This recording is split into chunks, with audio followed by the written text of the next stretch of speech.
നമുക്ക് തയ്യാറാക്കാൻ പോകുന്നത് നമ്മൾ എന്താ തയ്യാറാക്കാൻ പോകുന്നത്? കടലമുട്ടായി. കടലമിഠായി ആണോ കടലമുട്ടായി ആണോ? കടലമുട്ടായി തന്നെ അല്ലേ? അപ്പൊ നമ്മൾ ഇന്നത്തെ സ്പെഷ്യൽ എന്ന് പറയുന്നത് ഹായ് ഒന്നും പറഞ്ഞില്ലല്ലോ ഇന്ന്. അപ്പൊ ഇന്ന് നമ്മൾ ആർക്ക് വേണ്ടിട്ടാ കടലമുട്ടായി ഉണ്ടാക്കിയെടുക്കുന്നേ? ആർക്ക് വേണ്ടിട്ടാ കടലമുട്ടായി ആക്കിയത് നമ്മ? പേരെന്തായിരുന്നു? അനുഷ്ക ചേച്ചി. അനുഷ്ക ചേച്ചിയോട് ഒരു ഹായ് പറഞ്ഞേ. അനുഷ്ക ഹായ് പറഞ്ഞു. അപ്പൊ നമ്മുടെ ഇന്നത്തെ റെസിപ്പി എല്ലാവർക്കും ഒത്തിരി കുട്ടികൾക്കാണെങ്കിലും മുതിർന്നവർക്കാണെങ്കിലും കഴിക്കാൻ ഭയങ്കര ഇഷ്ടമായിട്ടുള്ള കടലമുട്ടായി എന്ന് പറയുന്ന കടലമുട്ടായിയുടെ റെസിപ്പിയാണ്.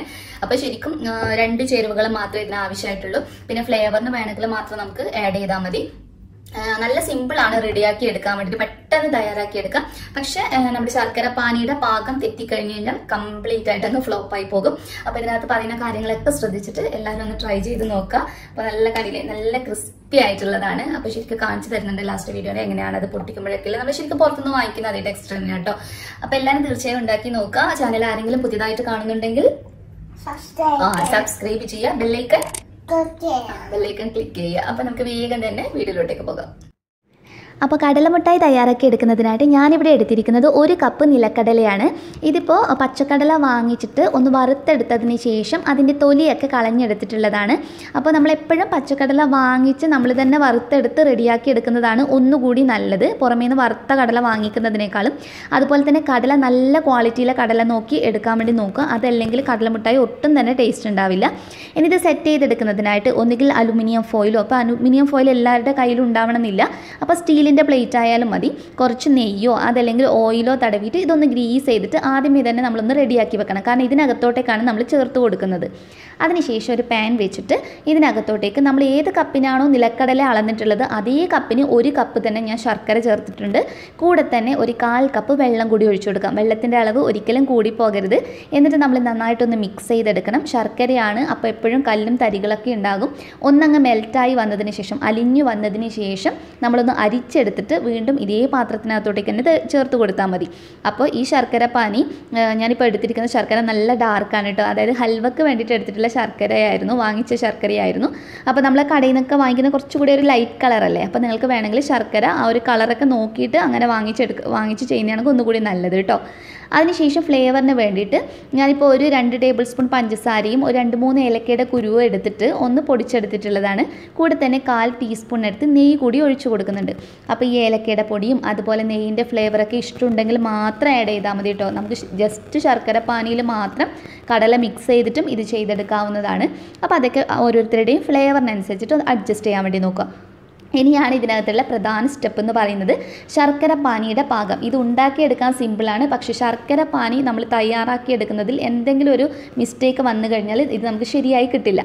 അപ്പോൾ ഇത് നന്നായിട്ടൊന്ന് തിളപ്പിച്ചെടുക്കണം. ആദ്യം വന്നിട്ട് ഒന്നുകൂടി അങ്ങ് കുറുക്കിയെടുക്കണം. ചെറുതായിട്ടൊന്ന് കുറുകി വരുന്ന സമയമാകുമ്പോൾ നമ്മൾ ഇതിനകത്ത് ഒരു ഇത്തിരി എടുത്ത് വെള്ളത്തിനകത്തോട്ടേക്ക് ചേർത്ത് കൊടുത്തിട്ടാണ് ഇതിൻ്റെ പാകം നോക്കുന്നത്.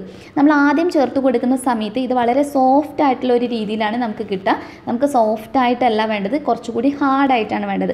അപ്പോൾ ആ പാകം ഞാനൊന്ന് കാണിച്ചു തരാം.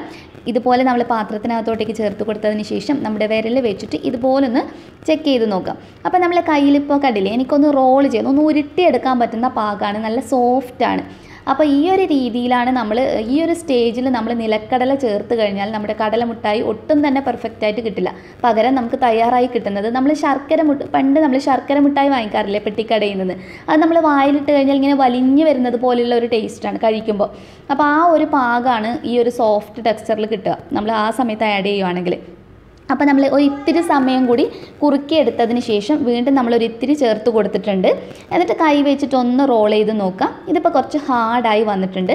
കയ്യിലൊന്ന് റോൾ ചെയ്തതിന് ശേഷം ഏറ്റവും നിങ്ങൾക്ക് എളുപ്പം എന്ന് പറയുന്നത് ഒരു സ്റ്റീലിൻ്റെ പ്ലേറ്റിനകത്തോടേക്ക് ജസ്റ്റ് ഇട്ട് നോക്കാം. അപ്പോൾ ഒരു സൗണ്ട് വരുന്നത് പോലെ, ചെറിയൊരു സൗണ്ട് വരുന്നത് പോലെ ഹാർഡായിട്ട് തോന്നുവാണെങ്കിൽ ആ ഒരു സമയത്ത് ഫ്ലെയിം ഓഫ് ചെയ്യുക. ഇതിപ്പോൾ കറക്റ്റ് സ്റ്റേജാണ്, ഞാൻ ഫ്ലെയിം ഓഫ് ചെയ്തിട്ടുണ്ട്. എന്നിട്ട് നിലക്കടല ചേർത്ത് കൊടുക്കുക. വീണ്ടും നമ്മൾ ഇത് തിളപ്പിച്ച് കഴിഞ്ഞ് കഴിഞ്ഞാൽ ഇത് പെട്ടെന്ന് അങ്ങ് കട്ടിയായി പോകും.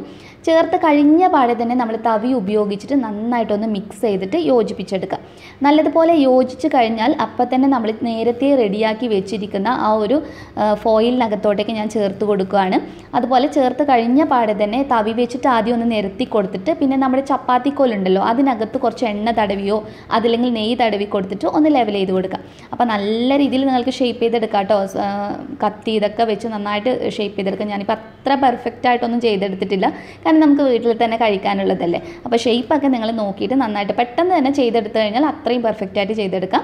ഇനി നമ്മൾ ആദ്യമേ തന്നെ ആ ഒരു ചെറു ചൂടിൽ തന്നെ നമ്മളൊന്ന് കട്ട് ചെയ്ത് വെക്കും. അപ്പോൾ നമ്മൾ പണ്ട് കടകളിൽ നിന്നൊക്കെ വാങ്ങിക്കുന്നത് വളരെ ചെറിയ ചെറിയ പീസസ് ആയിട്ടാണ്.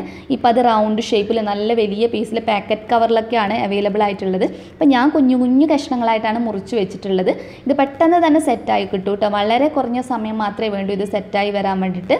അപ്പോൾ ഇത് നന്നായിട്ട് അടിപൊളിയായി റെഡിയായി കിട്ടിയിട്ടുണ്ട്. ഞാനത് പീസൊക്കെ മുറിച്ചിട്ട് നമ്മൾ നേരത്തെ മുറിച്ച് വെച്ചല്ലോ അതൊന്ന് പ്ലേറ്റിനകത്തോട്ടേക്ക് ചേർത്ത് കൊടുത്തിട്ടുള്ളതാണ്. അപ്പോൾ ശരിക്കും പുറത്തുനിന്ന് വാങ്ങിക്കുന്ന അതേ രീതിയിൽ തന്നെയാണ്. അതൊന്ന് പൊട്ടിച്ച് കാണിച്ചു തരാം.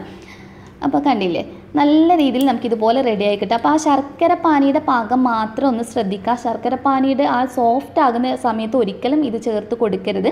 അപ്പോൾ ഒട്ടും തന്നെ കറക്റ്റായിട്ട് നമുക്ക് കിട്ടില്ല. അപ്പോൾ എല്ലാവരും തീർച്ചയായിട്ടും ട്രൈ ചെയ്ത് നോക്കുക. നിങ്ങളുടെ അഭിപ്രായം അറിയിക്കാൻ മറക്കരുത്. നെക്സ്റ്റ് വീഡിയോയിൽ നമുക്ക് ഇനിയും നല്ല നല്ല വെറൈറ്റി ഡിഷസുമായി കാണാം. അതുവരെ ടേക്ക് കെയർ. Bye bye.